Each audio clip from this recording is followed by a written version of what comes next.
बिस्मिल्लाहिर्रहमानिर्रहीम। मैं अपने कमरे में सुकून से बेड के साथ टेक लगाए कंबल ओढ़े बैठी नॉवेल पढ़ रही थी। जब से बीए मुकम्मल किया था, घर में कुछ खास मसरूफियत नहीं थी। कहानियां पढ़ने का तो हमेशा से शौक था, लेकिन कॉलेज में नॉवेल पढ़ने का शौक जुनून इख्तियार कर गया। किताबें बहुत खूबसूरत होती हैं। वो लम्हात जिनमें हम उन्हें पढ़ते हैं, कम अज़ कम उन लम्हात में किताबें हमें ख्वाबों की दुनिया में ले जाती हैं। मुझे इन कहानियों की इतनी ज़्यादा आदत हो चुकी थी कि सुबह सुबह घर के सारे काम जल्दी जल्दी ख़त्म करके मैं नावल पढ़ने बैठ जाती। किचन का काम अम्मी संभाल लेती, फिर सारा दिन मैं होती और मेरी कहानियों के किरदार मेरे अंदर जाग जाते। मैं उनके जज्बात में डूब जाती। ऐसा लगता कि वो कहानी मेरे लिए ही लिखी गई है। मैं हमेशा अपनी कहानी का सबसे रोमांटिक और मजलूम किरदार होती हूँ। अम्मी कहती हैं कि मैं बचपन से ही बहुत हसास वाक़या हुई हूँ। ये बात एक लिहाज से दुरुस्त भी है, क्योंकि कहानियां पढ़ते हुए उनके जज्बाती सीन मेरे अंदर हलचल मचा देते थे। और कहानियां पढ़ते हुए जब मैं बहुत संजीदा दिखाई देती तो अम्मी कहती कि मतला अबर आलूद है। फिर यही होता, थोड़ी देर में आंखें बरसने लगती और अम्मी पानी का गिलास मेरे पास रख जाती। वो कहती, बेटा सब्र करो और पानी पी लो। उस वक्त मेरी हंसी निकल जाती। मैं इतनी नाजुक मिजाज आखिर क्यों थी, मुझे खुद इसका इल्म नहीं था। बाबा सारा दिन मसरूफ रहते थे। वो हाई स्कूल में टीचर थे, सुबह स्कूल और शाम में एकेडमी। वो शुरू से ही हमें ज़्यादा वक्त नहीं दे पाते थे। अम्मी सारा दिन घर के कामों के अलावा कोई ना कोई मसरूफियत निकाले रखती थी। मेहमानों का भी आना जाना लगा रहता था। बड़े भाई पिछले 4 सालों से अमेरिका शिफ्ट हैं, वहाँ जॉब करते हैं और आजकल अम्मी भाई के लिए चांद जैसी दुल्हन ढूंढने में दिन रात मसरूफ रहती हैं। नुसरत बेटा, माँ की भी फिक्र कर लो। मैंने कहा, जी अम्मी आई। मैं उठी और फौरन किचन में चली गई। अम्मी ने कहा, बेटे तुम्हारे बाबा आने वाले हैं, जल्दी से रोटी बना लो। घंटा उन्होंने आराम करना है और फिर एकेडमी का वक्त हो जाएगा। अम्मी बर्तन धोने में मसरूफ थी। मैंने जल्दी जल्दी रोटी बनाई। इतने में बाबा घर आ गए। अम्मी ने बाबा को रोटी दी। मैं अपने कमरे में सोने के लिए चली गई। सर्दियों के दिन थे। पलकें झपकाओ तो थोड़ी देर में ही पता चलता कि असर का वक्त होने वाला है। असर की नमाज के बाद मेरी रूटीन थी कि छत पर बैठकर चाय की चुस्की लगाती और नॉवल पढ़ती। भाई की धूमधाम से शादी के बाद मेरा नंबर था। अम्मी गाहे बगाहे मुझे याद कराती रहती थीं, लेकिन मैं चाहती थी कि मेरी शादी सबसे अलग थलग हो। मेरे ख्वाबों का शहजादा मुझे दुनिया से अलग ही मिले, वो दुनिया से हटकर मुझे चाहे। न जाने ये मेरी ख्वाहिश थी या कहानियों का असर, लेकिन यह ज़रूरी था कि मैं हमेशा से ही बहुत नरम दिल और रोमानवी तबीयत की थी। उन दिनों मेरी एक और रूटीन बन चुकी थी, रोज़ाना असर की नमाज के बाद सूरह जिन की तिलावत करने की। अल्लाह के कलाम में यकीनन बहुत बरकत और सुकून होता है। जब से बाकायदगी से कुरान पाक की तिलावत शुरू की थी, जहनी सुकून रहने लगा था। एक दिन दोपहर के बाद बाबा एकेडमी गए हुए थे। अम्मी ज़रूरी काम से मार्केट गई हुई थी। मैंने खाना खाया और किचन में बर्तन रखे कि इतने में गली से शोर की आवाज़ आने लगी। बच्चों की आवाज़ें सुनाई दे रही थीं। वो किसी को ट्रोल कर रहे थे, मगर किसको? मैंने दरवाजा खोला। बाहर एक नौजवान फकीर था। फटे हुए कपड़े थे, एक हाथ में उसने असा पकड़ रखा था। लंबे और अजीब व गरीब बाल थे, जैसे सालों से उसने ना बाल धोए थे, ना उनमें कंघी की थी और ना ही नहाया था। फटे पुराने कपड़े भी अच्छे खासे मैले हो रहे थे। नौजवान फकीर का रंग बहरहाल गोरा था, मगर गोरा रंग भी मैल कुचैल की नजर हो गया था। एक कंधे पर उसने कपड़ों से बना थैला लटकाया हुआ था। गली के बच्चे उसे तंग कर रहे थे। उसका कपड़े का बना हुआ थैला खींच रहे थे, उसे मार रहे थे, कह के लगा रहे थे। और वो बेचारा इंतहाई मजजूब हालत बनाए खुद को शरारती बच्चों से बचाने की कोशिश कर रहा था।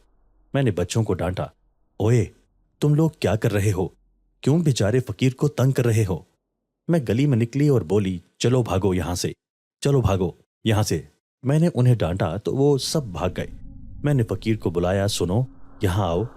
उसने एक नज़र मुझे देखा, फिर फौरन नजरें झुका ली। वो डरता झिझकता मेरे पास आया, बदस्तूर नजर झुकाए खड़ा था। मुझे उसकी सादगी बहुत पसंद आई। मैंने दुपट्टे के पल्लू से पैसे बांध रखे थे। मैंने उसे वो पैसे पकड़ाना चाहे, मगर उसने लेने से इनकार कर दिया। मैंने पूछा, भूख लगी है, खाना खाओगे? उसने नहीं में सर हिला दिया और गली की दूसरी से मत चल पड़ा। मैंने तो पहला फकीर देखा था जिसने रोटी खाने और पैसे लेने से इनकार कर दिया था। उसकी सादगी ने मुझे बहुत मुतासिर किया था। वो नया था, इससे पहले कभी उसे देखा नहीं था। نہ جانے کہاں سے آیا تھا۔ میں اسے جاتے ہوئے دیکھ رہی تھی۔ اتنے میں امی کی آواز آئی، دروازے پر کیوں کھڑی ہے؟ میں نے چونک کر امی کی طرف دیکھا، امی آ گئی تھیں۔ ہم اندر آئے، میں نے دروازہ بند کیا اور امی کو فقیر کے بارے میں سب کچھ بتایا۔ امی کہنے لگیں وہ بھکاری نہیں تھا، ضرور وہ مجذوب ہوگا، بھکاری پیسے نہ لے یہ ماننے والی بات ہو ہی نہیں سکتی۔ میں ایک صحرا میں بھٹک رہی تھی، گھر واپس آنے کا راستہ ڈھونڈ رہی تھی، مگر گھر آنے کا راستہ نہیں مل رہا تھا۔ بھاگتے بھاگتے میں تھک کر زمین پر بیٹھ گئی تھی۔ گرم ریت جس پر پاؤں رکھنا بھی بہت مشکل ہو رہا تھا۔ میں نے خود کو اس ریت کی نظر کر دیا تھا۔ شاید میں تھک چکی تھی اور ہمت ہار چکی تھی۔ اتنے میں کسی نے میری طرف ہاتھ بڑھایا۔ میں نے نظر اٹھا کر دیکھا، میرا ہم عمر بہت خوبصورت نوجوان تھا۔ میں نے اپنا ہاتھ اس کے ہاتھ میں دے دیا۔ میں کھڑی ہوئی، ہم دونوں ایک جانب چل پڑے۔ ہر طرف ریت گرم تھی، لیکن جس راستے پر ہم چل رہے تھے وہاں ریت ٹھنڈی ہوتی چلی جا رہی تھی۔ تھوڑی دور چلنے کے بعد ہم صحرا سے باہر آ گئے۔ اجنبی نے میرا ہاتھ چھوڑ دیا اور مجھے دیکھ کر مسکرا رہا تھا۔ اس نے مجھے ایک طرف اشارہ کیا، میں اس کی طرف چلنے لگی۔ مجھے تو گھر جانا تھا، لیکن جس طرف میں جا رہی تھی مجھے معلوم نہیں تھا کہ وہ راستہ میرے گھر کی طرف جاتا ہے یا نہیں۔ میں اس طرف کیوں چلی جا رہی تھی نہیں پتا تھا۔ اجنبی سے یوں پوچھنے کی ہمت بھی نہیں ہو رہی تھی۔ میں بار بار مڑ کر اسے دیکھ رہی تھی، وہ بھی خاموشی سے کھڑا مجھے جاتے ہوئے دیکھ رہا تھا۔ چلتے چلتے میرا پاؤں پھسلا اور میں چیخ مارتی زمین پر گر پڑی۔ میں اٹھ کر بیٹھ گئی تھی، میری سانس زور زور سے چل رہی تھی۔ سامنے دیوار پر گھڑی لگی ہوئی تھی، رات کے 2 بجے تھے۔ گہری خاموشی کی وجہ سے گھڑی کی ٹک ٹک کی آواز کمرے میں گونج رہی تھی۔ میں نے دل پر ہاتھ رکھا، میرا دل زور زور سے دھڑک رہا تھا۔ میں خواب دیکھ رہی تھی، بہت عجیب خواب تھا، مگر شاید اتنا بھی عجیب خواب نہیں تھا۔ لیکن اس خواب کی عجیب بات یہ تھی کہ خواب میں بھی مجھے ایسا لگ رہا تھا جیسے میں شعوری طور پر جاگی ہوئی تھی۔ میں نے نیند میں ہی کئی بار خود کو جگانے کے لیے بہت کوشش کی تھی، لیکن میری نیند نہیں ٹوٹ رہی تھی۔ میرے ساتھ آج سے پہلے کبھی ایسا نہیں ہوا تھا۔ میرے حواس بحال ہوئے تو میں دوبارہ سونے کی کوشش کرنے لگی۔ اگلے دن عصر کی نماز اور تلاوت کے بعد چائے کا کپ لے کر میں چھت پر گئی۔ چھت پر ایک زخمی کبوتر گرا پڑا تھا۔ میں نے فوراً اپنا کپ کرسی پر رکھا اور کبوتر کی طرف لپ کی۔ میں نے کبوتر کو اٹھایا اور اسے نیچے لے آئی۔ میں نے کبوتر کے منہ میں پانی کے چھینٹے مارے۔ کبوتر کی سانس چل رہی تھی۔ امی بھی کبوتر کی حالت دیکھ کر حیران رہ گئیں۔ کہنے لگی، ہوگا کوئی کمبخت کبوتر پکڑنے کی کوشش میں غلیل سے اس کا نشانہ لیا ہوگا اور بیچارے کو زخمی کر دیا ہوگا۔ امی نے کبوتر کی مرہم پٹی کی۔ میں نے اسے پانی پلایا۔ پانی پینے کے بعد اس کی حالت قدرے بہتر ہونے لگی۔ امی نے اس کے آگے دانہ ڈالا۔ تقریباً 1 گھنٹے بعد اس کی طبیعت بہتر ہوئی۔ اس نے تھوڑا سا دانہ کھایا، پانی پیا اور اڑ گیا۔ اتنے میں چھت کے اوپر کچھ گرنے کی آواز آئی۔ امی نے کہا، نصرت جاؤ دیکھو کیا چیز گری ہے۔ میں چھت کی طرف بھاگی۔ چھت پر پہنچی، کیا دیکھتی ہوں کہ کبوتروں کا پورا غول زخمی کبوتر کو لے جا رہا تھا۔ واشنگ مشین پر رکھی بالٹی نیچے زمین پر گری ہوئی تھی۔ میں نے بالٹی اٹھا کر دوبارہ واشنگ مشین پر رکھی اور کبوتروں کو جاتے ہوئے دیکھتی رہی۔ جب وہ چلے گئے تو میں جلدی سے نیچے آئی۔ میں نے امی کو تجسس سے بھرپور آنکھوں سے دیکھا حال بتایا۔ امی بھی یہ سن کر حیران رہ گئیں۔ امی بولی، چلو سمجھ لے تیری کہانی کا کوئی حصہ آج سچ ہو گیا۔ میں تو خوشی سے جھوم رہی تھی۔ اتنے میں مغرب کی اذان ہو گئی۔ میں نے نماز ادا کی۔ نماز کے بعد مارے تجسس کے میں دوبارہ چھت پر چلی آئی۔ چھت پر بالکل خاموشی تھی۔ کافی دیر میں چھت پر کھڑی تاروں بھرے آسمان کو دیکھتی رہی۔ پھر امی کی آواز نے مجھے نیچے بلا لیا۔ آدھی رات کو میری آنکھ کھلی، میں اٹھی اور چھت کی طرف چل پڑی۔ چھت پر پہنچی، چاند کی روشنی ہر طرف پھیلی ہوئی تھی، لیکن چھت پر وہی لڑکا کھڑا تھا جس سے میں نے خواب میں صحرا میں میرے ساتھ دیکھا تھا۔ وہ حقیقت میں میرے سامنے کھڑا تھا، یا میں اب بھی خواب دیکھ رہی تھی؟ وہ میرے قریب آیا، اس نے اپنا ایک ہاتھ میری آنکھوں پر رکھا۔ اگلے ہی لمحے ہم کسی اور دنیا میں تھے۔ میرا گھر نہیں تھا، زمین پر سبز گھاس کا بستر بچھا ہوا تھا، تاروں سے آسمان بھرا ہوا تھا۔ چاند تو ایسا لگ رہا تھا جیسے زمین پر اتر آیا ہو، اتنا قریب نظر آ رہا تھا، اتنا میں نے پہلے کبھی نہیں دیکھا تھا۔ میں نے اس کی طرف دیکھا، وہ میرے سامنے ہی کھڑا تھا۔ اتنے میں مجھ پر پھولوں کی بارش ہونے لگی۔ سنسناتی ٹھنڈی ہواؤں نے ماحول کو اور بھی خوبصورت کر دیا تھا۔ پھول کہاں سے گر رہے تھے کچھ پتہ نہیں چل رہا تھا۔ اتنے میں فاختاؤں کا ایک گروپ آیا۔ انہوں نے پھولوں سے بنا تاج میرے سر پر رکھ دیا۔ وہ لڑکا مسکراتے ہوئے مجھے ہی دیکھ رہا تھا، مگر مجھے اب شدید تجسس ہو رہا تھا۔ آخر وہ کون تھا؟ فاختائیں چلی گئیں، پھول گرنا بند ہو گئے۔ نوجوان نے اپنے دونوں ہاتھ پھیلائے۔ وہ جدھر جدھر ہاتھ پھیلاتا چلا گیا وہاں وہاں قندیلیں روشن ہوتی گئیں۔ یہ دیکھ کر میری خوشی کی انتہا نہیں رہی۔ میں خوشی سے اچھل پڑی اور بولی، یہ سب تم نے کیسے کیا؟ وہ میرے قریب آیا اور بولا، محبت سب کچھ خود کروا لیتی ہے۔ میں نے چونک کر اس کی طرف دیکھا۔ میں 2 قدم پیچھے ہٹی۔ وہ بولا، مجھے تم سے محبت ہے۔ جب پہلی بار تم نے میری مدد کی تھی مجھے اسی وقت تم سے محبت ہو گئی تھی۔ تمہیں علم نہیں ہے، میں اس دن سے تمہارے ساتھ ہوں جس دن بھیکاری بھیس میں تمہارے محلے میں آیا تھا۔ میں نے کہا، مجھے گھر جانا ہے۔ وہ بولا، ڈرو نہیں، میں یہاں تمہیں میرا یقین دلانے کے لیے لے کر آیا ہوں۔ میں تمہیں بہت کچھ بتانا چاہتا ہوں۔ دیکھو، ڈرو نہیں۔ اتنے میں ایک بہت بڑی بلی نے مجھ پر حملہ کر دیا۔ مجھے اس کے پنجے لگے، میں نیچے گری۔ نوجوان چلایا، رک جاؤ۔ نوجوان تیزی سے میری طرف بھاگا۔ اس سے پہلے کہ بلی دوبارہ مجھ پر حملہ کرتی، نوجوان نے اسے پکڑ لیا۔ بلی اس پر حملہ کرنے لگی۔ نوجوان کو کئی جگہ اس کے ناخنوں کے گہرے زخم لگے۔ اچانک وہ بلی غائب ہو گئی۔ نوجوان آہ کرتا ہوا زمین پر بیٹھ گیا۔ میں اس کی طرف لپکی۔ وہ بولا، ٹھیک ہو تم؟ تمہیں کچھ ہوا تو نہیں؟ مجھے 1-2 جگہ ہی ہلکے ناخن لگے تھے، میں بچ گئی تھی۔ میں نے کہا، وہ بلی کیسی تھی؟ وہ غائب کیسے ہو گئی؟ نوجوان نے کہا، نصرت، تمہارے پاس سوچنے کے لیے بہت وقت ہے، مگر ایک بات یاد رکھنا، میں تمہیں کسی حال میں کھونا نہیں چاہتا۔ ساری دنیا میری دشمن بن جائے، چاہو تو کسی بھی طرح آزما لینا۔ میں نے کہا، تمہارے زخموں سے خون نکل رہا ہے۔ وہ بولا، کوئی بات نہیں، میں پہلے تمہیں گھر چھوڑاؤں پھر اپنے زخموں کا دیکھوں گا۔ اس نے میری آنکھوں پر اپنا ہاتھ رکھا۔ اگلے ہی لمحے میں اپنے گھر کی چھت پر کھڑی تھی، حیرت کے مارے ٹکر ٹکر ادھر ادھر دیکھ رہی تھی۔ پلک جھپکتے میں کہاں چلی گئی تھی اور واپس کیسے آ گئی ہوں؟ یہ وہ سوال تھے جنہوں نے مجھے حیرت میں مبتلا کیا ہوا تھا۔ تھوڑی دیر بعد میں دبے پاؤں واپس اپنے کمرے میں آ گئی۔ گھڑی پر نظر پڑی، فجر کا وقت ہونے والا تھا۔ اس کا مطلب تھا کہ میں کافی دیر وہاں رہی تھی۔ مجھے کچھ سمجھ نہیں آ رہا تھا، میرا دل گھبرا رہا تھا۔ مجھے پیاس لگی، میں کچن میں گئی، پانی پیا۔ اسی لمحے اذان ہو گئی۔ امی فجر کے وقت ہی اٹھ جایا کرتی تھی۔ مجھے دیکھ کر کہنے لگی، نصرت آج مجھ سے بھی پہلے اٹھ گئیں؟ میں نے کہا، جی امی، بس آنکھ کھل گئی، نیند نہیں آ رہی تھی۔ امی نے کہا، طبیعت ٹھیک ہے؟ تمہارے چہرے پر اتنی بدحواسی کیوں ہے؟ میں نے کہا، نہیں امی، بس یوں ہی کہہ رہی ہوں نا، کافی دیر سے جاگ رہی ہوں، نیند نہیں آ رہی تھی۔ امی نے کہا، چلو کوئی بات نہیں، نماز پڑھ لو، دیکھنا اتنا سکون ملے گا کہ نماز پڑھنے کے بعد فوراً نیند آنے لگے گی۔ میں نے کہا، جی امی ٹھیک ہے۔ میں نے وضو کیا، فجر کی نماز ادا کی، سورہ جن کی تلاوت کی، تسبیح پڑھی اور مجھے واقعی نیند آنے لگی۔ میں بستر پر لیٹی اور فوراً سو گئی۔ کہیں صبح کے 10 بجے امی مجھے جگا رہی تھی۔ نصرت اٹھ جاؤ، ناشتہ کر لو، کیا سارا دن سوتی رہو گی؟ نیند پوری نہیں ہو رہی؟ اف اللہ امی، آپ بھی ایک ہی سانس میں بغیر رکے جگانا شروع کر دیتی ہیں۔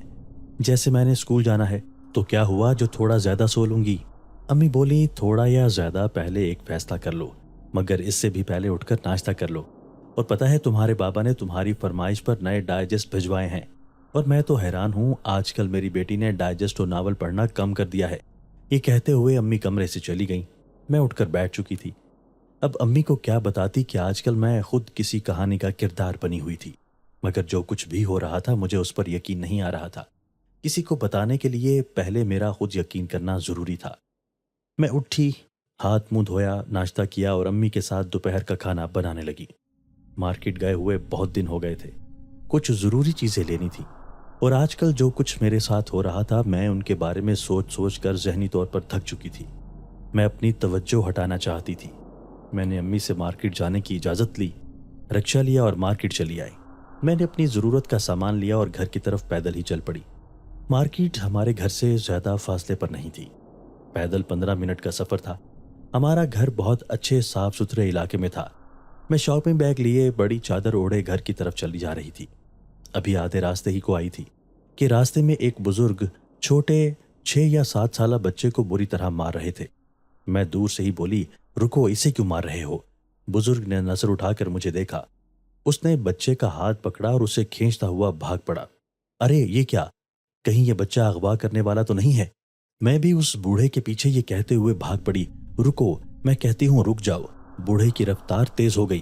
بچہ مسلسل رو رہا تھا۔ अब तो मुझे यकीन हो गया कि वो बच्चा अगवा करने वाला था। बूढ़े के पीछे भागते हुए दो आदमी सड़क किनारे बातें करते हुए जा रहे थे। मुझे भागता हुआ देखकर रुक गए। मैं चिल्लाई, भाई मुझे मत देखो, उस बूढ़े को पकड़ो, वो बच्चा अगवा करके ले जा रहा है। मगर मुझे बहुत हैरत हुई।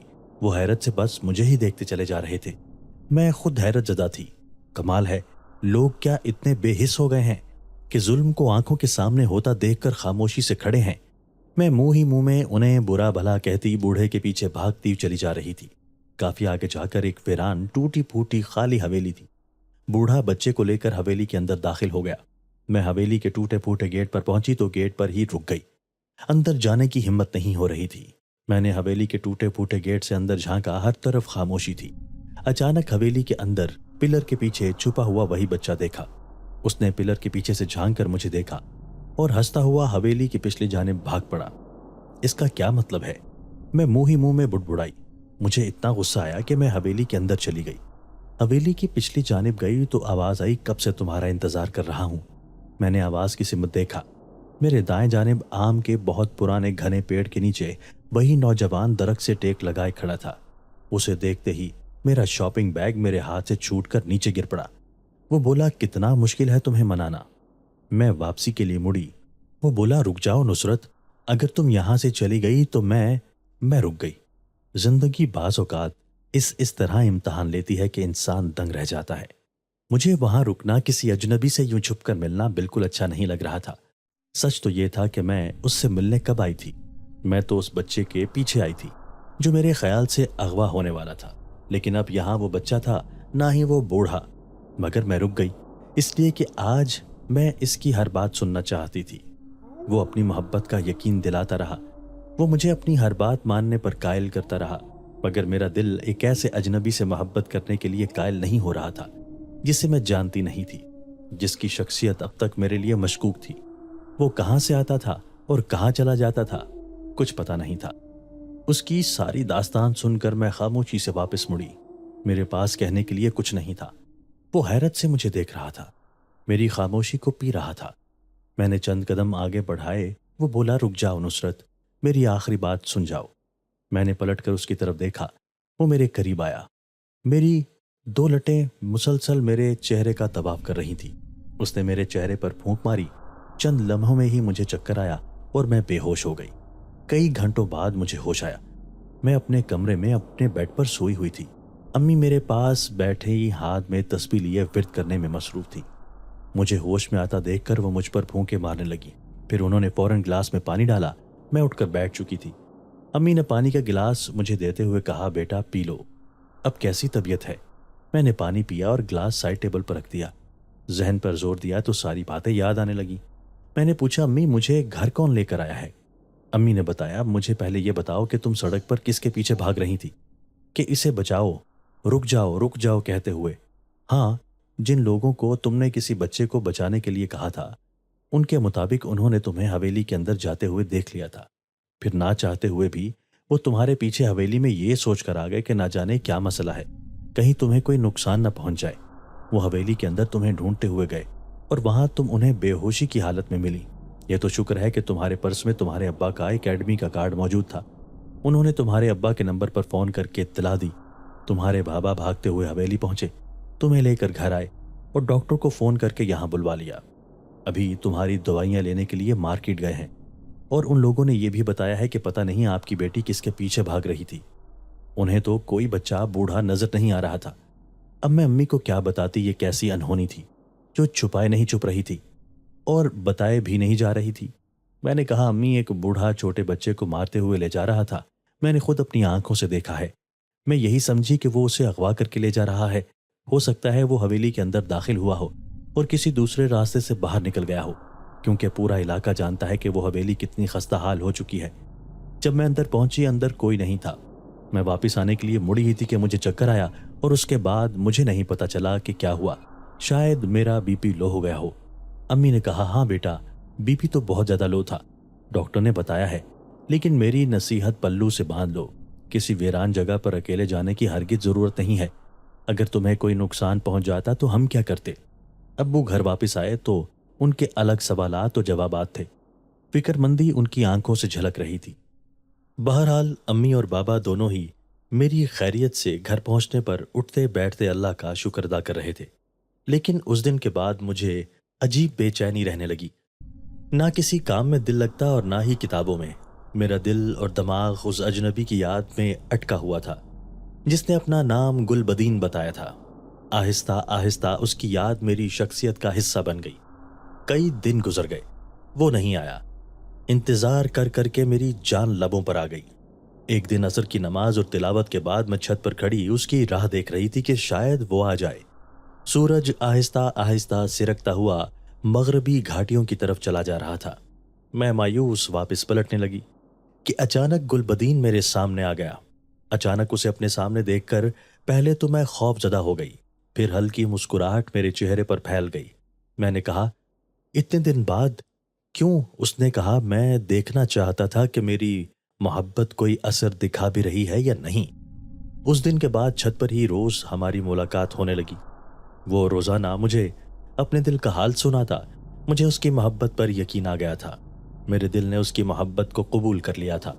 एक दिन उसने कहा कि वो मुझे अपने आबाई गांव ले जाना चाहता है। पलक झपकते हम उसके आबाई गांव पहुंच गए। उसके मुताबिक यहाँ उसके सारे रिश्तेदार रहते थे, लेकिन उसके वालिदैन दुनिया में नहीं रहे थे। हम उसके गांव पहुंचे। हर कोई मुझे हैरत से देख रहा था। वो मुझे अपने चचा के घर ले आया। गुलबदीन के उसी चचा ने उसकी हर जिम्मेदारी का जिम्मा लिया हुआ था। पहले वो तो मुझे हैरत से देखते रहे, फिर वो गुलबदीन को एक साइड पर ले गए। नहीं मालूम उससे क्या बात करते रहे। काफी देर बाद गुलबदीन के साथ दोबारा आए, मेरे सामने खड़े हो गए और निहायत शफकत से पूछने लगे, बेटी, गुल मेरा इकलौता भतीजा है। इसके वालिदैन एक हादसे में बहुत अरसा हुआ दुनिया से गुजर गए थे। मैं गुलबदीन से बहुत मोहब्बत करता हूँ क्योंकि वो मेरे भाई की निशानी है, और सच तो यह है कि वो अब बड़ा हो गया है। क्या तुम मेरे भतीजे से शादी करोगी? ये सुनते ही शर्म से मेरी नजरें झुक गईं। मैं खामोश थी। गुलबदीन मेरे करीब आया और बोला, नुसरत, तुम अपने घर वालों की फिक्र मत करो, उन्हें मेरे चचा मना लेंगे। मैं तुम्हें बहुत खुश रखूंगा। आखिर में इन मुज़ाकरात का नतीजा ये निकला कि मैंने शादी के लिए हाँ कर दी। गुलबदीन बहुत खुश था, मैं भी बहुत खुश थी। वो मुझे जल्द आने का वादा करके घर छोड़ गया। मैं छत से नीचे उतरी। अम्मी नमाज पढ़कर सलाम फेर चुकी थीं। कहने लगी, नुसरत, क्या आज मगरिब की नमाज अदा नहीं करनी? मैंने कहा, जी अम्मी, करती हूँ। बहुत थकावट और जिस्म में दर्द हो रहा है। अम्मी ने जाए नमाज लपेट कर रखते हुए कहा, खैर तो है, कहीं बुखार तो नहीं हो गया? मैंने कहा, शायद। अम्मी ने मेरे माथे पर हाथ रखकर बुखार चेक किया और कहने लगी, बुखार लग तो नहीं रहा, और ठंडा मौसम है। कितनी बार कहा है छत पर इस वक्त मत जाया करो, ठंड लग जाएगी। मैं बेड पर लेट गई। मैंने कंबल ओढ़ लिया और बोली, अम्मी, मुझे नींद आ रही है, थोड़ी देर तक मैं सोकर उठ जाऊंगी। ठीक 2 दिन बाद गुलबदीन मुझे लेने के लिए आ गया। मैं उसके साथ उसके गांव चली आई। यहाँ पहुंची तो पता चला हमारे निकाह की सारी तैयारियां मुकम्मल थीं। मैं ये सब देखकर बहुत हैरान हुई। वो कहने लगा, कुछ खुशियों को अचानक मनाते हुए मजा आता है। गुलबदीन के साथ निकाह करना मेरी भी खुशी बन चुकी थी। कई बार दिल में अम्मी अब्बू का ख्याल भी आया, लेकिन गुलबदीन ने मुझे यकीन दिलाया था कि वो उन्हें मना लेगा। सब कुछ मुझे किसी कहानी की मानिंद लग रहा था, और इस प्रेम कहानी में गुलबदीन मेरी जिंदगी का इतना अहम हिस्सा बन चुका था कि जब वो सामने आता मैं बाकी सब कुछ भूल जाती। मैंने निकाह के लिए रजामंदी जाहिर कर दी। हमारा निकाह हो गया। कल क्या होना था किसे परवाह थी। ये रिश्ता ही ऐसा है जिसकी खातिर इंसान पूरी दुनिया और उसकी आसाइशों को ठोकर मार देता है। यूं मेरी जिंदगी यकसर बदल गई। हमारी मुलाकातें बढ़ने लगी। वो जब भी आता मुझे अपने साथ अपने गांव ले जाता। मोहब्बत का जुनून वक्त गुजरने के साथ बढ़ता चला गया। बिला शक व शुबा उसके गांव का हर शख्स मेरे लिए उसकी मोहब्बत की गवाही देता था। जब भी मैं उसके गांव जाती, गांव की कई लड़कियां खातीन मेरे पास आकर बैठ जाती, मुझसे खूब बातें करती और ये बताना ना भूलती कि गुलबदीन मुझसे बहुत मोहब्बत करता है।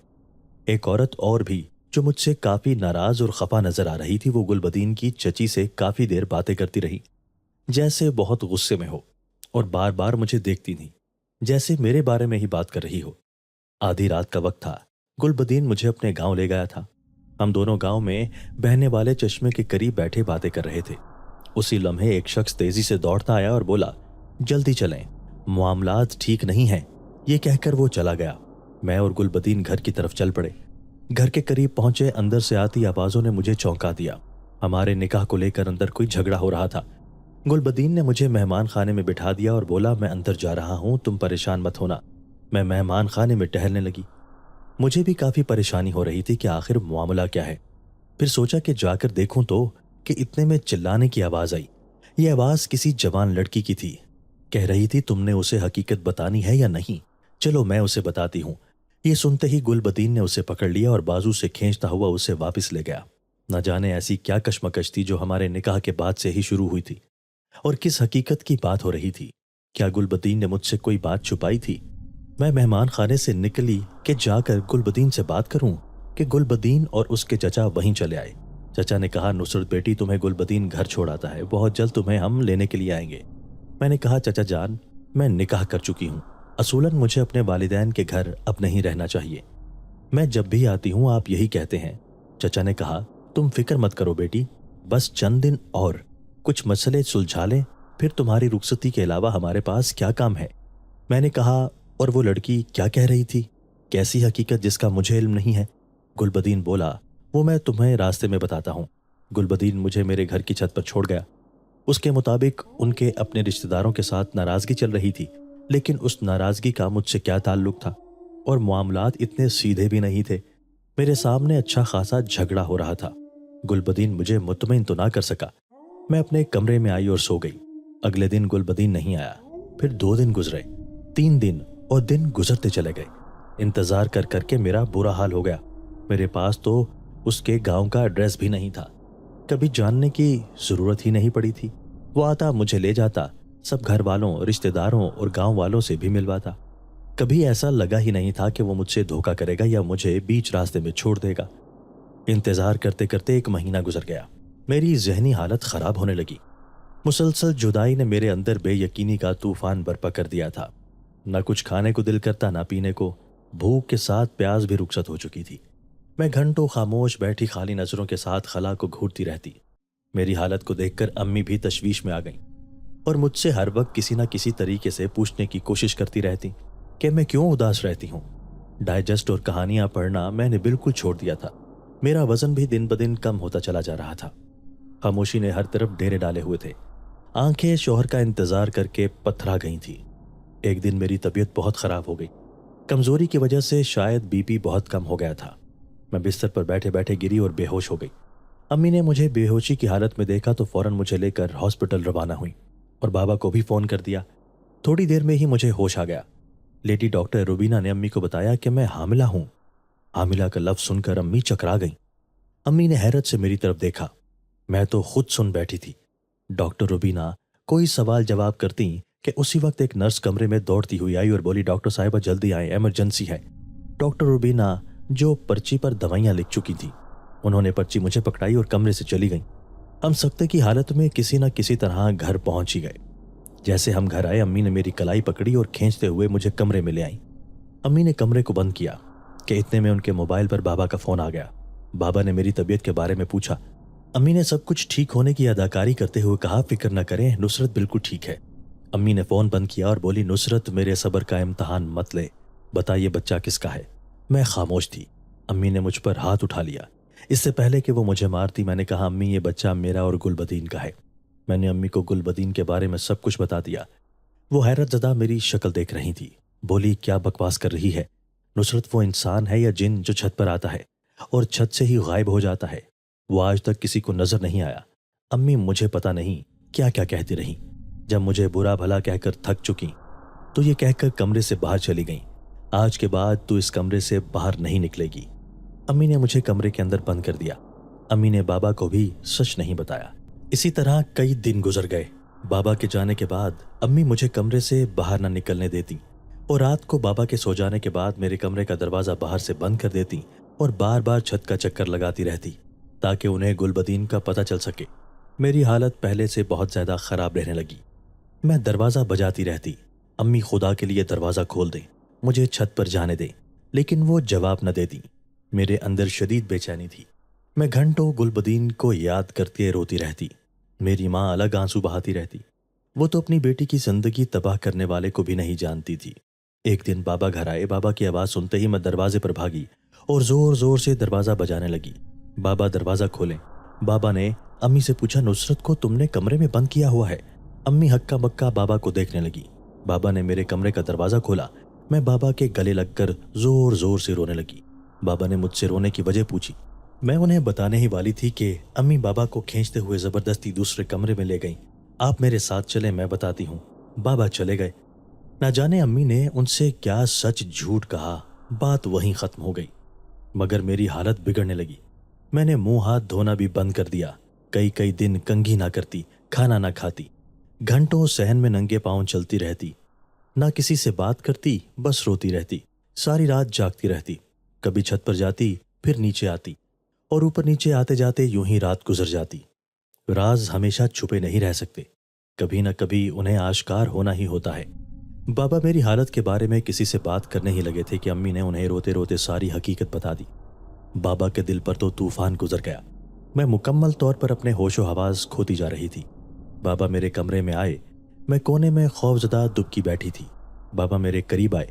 उन्हें देखकर मैं कहका लगाकर हंस पड़ी। वो मुझसे क्या पूछते, मैं हंसती चली जा रही थी। मैं हंस हंस कर जमीन पर लौटपोट हो गई। अम्मी ने बाबा का हाथ पकड़ा और उन्हें ले गई। अम्मी ने बाबा को मशवरा दिया, इससे पहले कि ये बात घर से बाहर निकले कुछ करें। मुझे शक है कि नुसरत का जहनी तवाज़ुन खराब हो चुका है, लेकिन साथ ही मुझे ये भी शक है कि उस पर काला इल्म किया हुआ है। मेरी बेटी ऐसी नहीं थी। खुदा के लिए पता करें कि किसी अच्छे आमिल के पास बेटी को लेकर जाएं। शहर से दूर एक छोटे से इलाके में फुरकान साहब का घर था। वो बहुत मशहूर आलिम थे। बाबा उनके घर चले गए। उसने सारा मसला सुना तो कहा, अपनी बेटी को उसकी वालिदा को साथ लेकर आए और पूरा एक दिन यहाँ आपको रहना पड़ेगा, क्योंकि आपकी बेटी का मसला बहुत पेचीदा है। बाबा ने काले इल्म के बारे में पूछा तो उन्होंने बताया, सिर्फ काला इल्म नहीं है, शायद कुछ इससे भी बढ़कर है। ये सुनते ही बाबा के चेहरे का रंग उड़ गया। फुरकान साहब ने कहा, परेशान ना हो, अल्लाह बेहतर करेगा। बाबा घर आए, अम्मी को तफसील बताई। अगले ही रोज उन्होंने टैक्सी कराई, स्कूल से चंद दिनों की छुट्टी ली और हम फुरकान साहब की कोठी पहुंच गए। एक कनाल पर मुश्तबिल फुरकान साहब का बहुत खूबसूरत बंगला था। हम ड्राइंग रूम में ही सोफों पर बैठ गए। उनके मुलाजिम ने हमें जूस पिलाया। फुरकान साहब पढ़े लिखे शख्स थे। उन्हें रूहानी उलूम का शौक था, जो उन्होंने तालीम मुकम्मल करने के बाद शौकिया सीखी थी। उन्होंने अपने मुलाजिम से सारे इंतजामात करने के लिए कहा। मैं सोफे से उतरी और फर्श पर बैठकर सामने रखी टेबल को अपने नाखूनों से खुरचने लगी। अम्मी मुझे उठाने की कोशिश करने लगी, मगर मुझे ऐसा करना अच्छा लग रहा था। फुरकान साहब ने अम्मी को मुझे कुछ भी कहने से मना कर दिया। हमारे लिए चाय लाई गई। हमने चाय पी। तकरीबन आधे घंटे बाद मुलाजिम ने आकर कहा, सारे इंतजामात हो गए हैं। फुरकान साहब ने मुलाजिम से कहा, मेहमानों को इस कमरे में ले आओ। हम मुलाजिम के साथ दूसरे कमरे की तरफ चल पड़े। कमरे में पहुंचे। कमरे में जीरो का बल्ब जल रहा था। मध्यम रोशनी थी। कमरा खाली था। सिर्फ एक राउंड टेबल और चंद कुर्सियां रखी हुई थी। कमरे के बीचों बीच सफेद चादर बिछी हुई थी। मुलाजिम ने हमें चादर पर बैठने के लिए कहा। मैंने कहा, दूसरी लाइट जला दो। वो बोला, दूसरी लाइट जलाने से साहब ने मना किया है। वो चला गया। बाबा बोले, घबराओ मत, मैं हूं ना। हम सफेद चादर पर बैठ गए। चंद मिनटों बाद फुरकान साहब भी आ गए। वो भी चादर पर नीचे बैठ गए। वो तस्बीह पर मुसलसल कुछ पढ़ रहे थे। थोड़ी थोड़ी देर बाद वो मुझ पर फूंक मारते जाते। शायद 15-20 मिनट गुजरे होंगे कि मेरी तबीयत खराब होने लगी। मैं कमरे से बाहर जाने के लिए भागी, मगर अब्बू ने मुझे पकड़ लिया और दोबारा मुझे वहीं ले आए। मैंने चीखना चिल्लाना शुरू कर दिया। अब्बू ने मुझे पकड़ रखा था और काफी देर तक पढ़ते रहे और मुझ पर फूंके मारते रहे। आखिर मैं बिल्कुल निढाल हो गई और बेहोश होकर वहीं गिर पड़ी। फुरकान साहब ने मुझे और अम्मी को एक कमरे में भेज दिया। खूबसूरत कमरे में खूबसूरत फर्नीचर रखा हुआ था। बाबा और फुरकान साहब ड्राइंग रूम में बैठे हुए थे। फुरकान साहब ने कहा, आपकी बेटी बिल्कुल बेगुनाह है, उस पर जिनजात का साया है, बल्कि ये कहना चाहिए कि जिनजात उस पर आशिक है, और जो कुछ उसने अपनी वालिदा को बताया है बदकिस्मती से वो कहानी नहीं हकीकत है। मगर मुश्किल यह है कि उस जिनजात ने आपकी बेटी की रूह को अपने कब्जे में कर लिया है। जब तक वो इसकी रूह को आज़ाद नहीं करता तब तक ये ऐसी ही रहेगी। बाबा ने कहा, मैं क्या करूं, आप बताएं। मेरी बेटी जिनजात के बच्चे की माँ बनने वाली है, क्या दुनिया मुझे जीने देगी? फुरकान साहब ने बाबा को समझाते हुए कहा, तोकीर साहब, जिस मामले में आपकी बेटी का कसूर ही नहीं है, इसमें आपको दुनिया वालों की नहीं अपनी बेटी की फिक्र होनी चाहिए। मैं तो यही कहूँगा। बाबा बोले, आपके पास हल क्या है? क्या मैं अपनी बेटी को भूल जाऊं? फुरकान साहब बोले, इसका हल यह है कि मुझे उस जिनजात को बुलाना पड़ेगा और उससे बात करना होगी। दूसरा, आप कुछ अरसे के लिए बेटी को लेकर कहीं चले जाएं, जहां खुफिया तौर पर उसके हमल की मुद्दत पूरी हो सके, ताकि जिन्नात का बच्चा जिन्नात के हवाले करके उनसे बेटी की जान छुड़ाई जाए। निकाह से ये तो कन्फर्म है कि वो मुसलमान जिन है। बाबा ने कहा, आप कुछ करें, मेरी बेटी को इस मुसीबत से निकालें। फुरकान साहब के कहने के मुताबिक हम 2 दिन के लिए उनके घर पर ही रुक गए। अगले दिन आधी रात को मेरी आंख खुल गई। मेरे सामने गुलबदीन खड़ा था। वो मुझे देखकर मुस्कुरा रहा था। गुलबदीन को देखते ही मैं उठ बैठी। अम्मी मेरे पास सो रही थी। मैं तेजी से बिस्तर से ये कहते हुए उतरी, गुलबदीन तुम आ गए। मेरी आवाज़ सुनकर अम्मी भी उठ गई। बोली, क्या हुआ नुसरत, किसे पुकार रही हो? गुलबदीन ने धीरे से कहा, बाहर आ जाओ, मैं तुम्हें हमेशा के लिए यहाँ से ले जाऊंगा। ये कहकर वो गायब हो गया। अम्मी ने कहा, नुसरत क्या हो गया है तुझे, किससे बातें कर रही है? मैंने दुपट्टा गले में डाला और कमरे से बाहर की तरफ चल पड़ी। अम्मी ने मुझे पकड़ लिया, लेकिन मैंने अम्मी को पीछे धकेला। कमरे से बाहर निकली। सामने फुरकान अंकल और बाबा खड़े थे। फुरकान अंकल ने कहा, कहाँ जा रही हो बेटी, ये तो बता दो। मैंने कहा, मेरा शौहर आ गया है, वो बाहर खड़ा है, उसी के साथ जा रही हूँ। बाबा, अब आप मुझे रुखसत कर दें। जैसे ही मैं आगे बढ़ी, फुरकान अंकल के मुलाजिम ने ड्राइंग रूम का दरवाज़ा बंद कर दिया। वो बोले, तुम कहीं ना जाओ, उसे बुलाओ कि वो हमसे मिले तो सही बात तो करे। मैं खिड़की की तरफ भागी, खिड़की से बाहर देखने लगी। गुलबदीन बाहर ही खड़ा था। मैं चिल्लाई, अंदर आ जाओ, मैं बाहर नहीं आ सकती। इतने में बाबा ने मुझे पकड़ लिया और ज़बरदस्ती सोफे पर बिठा दिया। फुरकान अंकल मुसलसल तस्बीह पढ़ रहे थे। उन्होंने मुलाजिम को वहां से चले जाने का इशारा किया। मैं खुद को छुड़ाने के लिए पूरा जोर लगा रही थी। थोड़ी देर बाद गुलबदीन वहां हाजिर हो गया। फुरकान अंकल ने उससे पूछा, क्या चाहते हो? वो बोला, नुसरत को चाहता हूँ और इसे अपने साथ ले जाना चाहता हूँ, वो मेरी बीवी है। फुरकान अंकल ने कहा, तुमने इंसान लड़की से शादी उसकी मर्जी और होशो हवास में की थी? गुलबदीन खामोश था। फुरकान अंकल ने कहा, जब शादी धोखे से की है तो तुम कैसे सच्चे हो गए? वो बोला, मैं भी सच्चा हूँ और मेरी मोहब्बत भी सच्ची है। मैं हर हाल में नुसरत को अपने साथ लेकर जाऊंगा। फुरकान अंकल ने कहा, इतना ख्याल है तो इतने दिन तुम कहाँ गायब थे? वो बोला, मुझे नुसरत से शादी की वजह से बरादरी वालों ने कैद कर रखा था, इसलिए नहीं आ पा रहा था। फुरकान अंकल ने कहा, तुम जहां से आए हो वहीं वापस चले जाओ और अपने बड़ों को भेजो जिनसे मैं बात कर सकूं, क्योंकि नुसरत अब तुम्हें नहीं मिलेगी। उसकी रूह को आज़ाद करो ताकि ये सोचने समझने के काबिल हो सके। लेकिन गुलबदीन ने मेरी तरफ देखा तो मैं उसके पास जाने के लिए खड़ी हो गई। फुरकान साहब गुस्से से गरजे, तुम जिनजाद हो, अपनी हुदूद में रहो, वरना नुसरत तो क्या, तुम्हें तुम्हारा बच्चा भी नहीं मिलेगा। तुम अपना बच्चा लो, नुसरत को तलाक दो और उसका पीछा छोड़ दो, वरना तुम मेरी ताकत को जानते नहीं। गुलबदीन का चेहरा जर्द हो गया और आंखें सुर्ख। वो बोला, मैं नुसरत को साथ लेकर ही जाऊंगा। ये सुनकर बाबा ने एक बार फिर मुझे पकड़ लिया। फुरकान अंकल ने कुछ पढ़कर गुलबदीन जिनजात पर फूंका। वो जिस जगह खड़ा था वहीं खड़ा रह गया। वो वहां से हिल नहीं पा रहा था, ना ही बोल सकता था। उसकी आवाज बंद हो चुकी थी। मैं बोली, बाबा मुझे छोड़ दें, लेकिन मैं काबू से बाहर होती जा रही थी। फुरकान अंकल के मुताबिक बाबा ने मुझे कुर्सी पर रस्सी के साथ बांध दिया। फुरकान अंकल ने गुलबदीन जिनजात को कैद कर लिया और उसके चचा को बुलाया। बाबा भी फुरकान अंकल के साथ बैठे हुए थे। जिस वक्त गुलबदीन का जिनजात चचा हाजिर हुआ, फुरकान अंकल ने मेरे बारे में बात शुरू की तो बाबा रोने लगे। गुलबदीन जिनजात के चचा ने कहा, मेरा भतीजा उनकी बेटी पर आशिक है और उनकी बेटी के लिए उसने जन्नात के बहुत ऊंचे घराने की बेटी का रिश्ता भी ठुकरा दिया है। गुलबदीन जन्नात के सरदार का बेटा था, इसलिए पूरे कोहकाफ में उसकी बहुत इज्जत और कदर थी। जिस जिनजादी के साथ गुलबदीन का रिश्ता हुआ था, उसने इंतकामन गुलबदीन जिनजात को कैद कर लिया था। फुरकान अंकल ने कहा, जिनजात के साथ इंसान जादी नहीं रह सकती और तुम्हारे भतीजे ने इस लड़की के शऊर को मफलूज करके इससे निकाह किया है। इस लड़की को तो खुद नहीं पता कि वो क्या कर रही है, उसके साथ क्या हो रहा है। जिस दिन ये लड़की अपने होश हवास में वापस आ गई, वो एक दिन जिनजादे के साथ नहीं रहेगी। काफ़ी बातचीत के बाद तय पाया कि बच्चे की पैदाइश तक गुलबदीन फुरकान अंकल के पास कैद रहेगा। बच्चे की पैदाइश के फौरन बाद वो अपने बच्चे को लेकर मुझे तलाक दे और हमेशा के लिए कोहकाफ वापस चला जाए, जिसे गुलबदीन के चचा ने मान लिया। बाबा ने इस मामले को खुफिया रखने के लिए फुरकान अंकल के बंगले के साथ एक छोटा सा मकान किराए पर लिया। मैं और अम्मी वहीं शिफ्ट हो गए। रिश्तेदारों और पड़ोसियों को बाबा ने यही बताया कि मैं और अम्मी कुछ अरसे के लिए भाई के पास अमेरिका चले गए हैं। ठीक 9 महीने बाद दाई के हाथों घर पर मेरा बेटा हुआ। गुलबदीन के चचा भी आए हुए थे। मैं गहरी नींद में थी। गुलबदीन मेरे करीब आया और उसने अपना हाथ मेरे माथे पर रखा और चंद लम्हे आंखें बंद करके खड़ा रहा। उसके बाद उसने बच्चे को गोद में लिया और मुझे तलाक दे दी। फुरकान अंकल ने कहा, आज के बाद तुम कभी इसके करीब नहीं भटकोगे, वरना मैं तुम्हें तुम्हारे बच्चे से दूर कर दूंगा। اس کے چچا نے کہا ہم اپنا وعدہ ہمیشہ یاد رکھیں گے۔ اس کے بعد وہ چلے گئے۔ میں نیند سے جاگی، امی میرے پاس ہی سو رہی تھی۔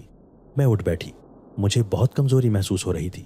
مجھے صرف اتنا یاد تھا جب میں حویلی سے گھر پہنچی تھی اور اس کے بعد آہستہ آہستہ مجھ پر جنزادے کی محبت کا نشہ چڑھنے لگا تھا۔ اس کے بعد کیا ہوا کچھ یاد نہیں تھا۔ ہم چند دن وہیں رہے۔ تقریباً روزانہ شام کو فرقان انکل میری خیریت پوچھنے کے لیے آتے تھے۔ انہوں نے بابا کو ایک تعویذ بھی دیا تھا اور تاکید بھی کی تھی کہ جب تک وہ نہ کہیں اس تعویذ کو میرے گلے سے نہ اتارا جائے۔ چند دن بعد ہم نے پیکنگ شروع کر دی۔ ہم گھر واپس آ گئے۔ میں دن بدن بہتر ہونے لگی، مگر چونکہ مجھے کچھ بھی یاد نہیں تھا تو میرا تجسس برقرار رہا۔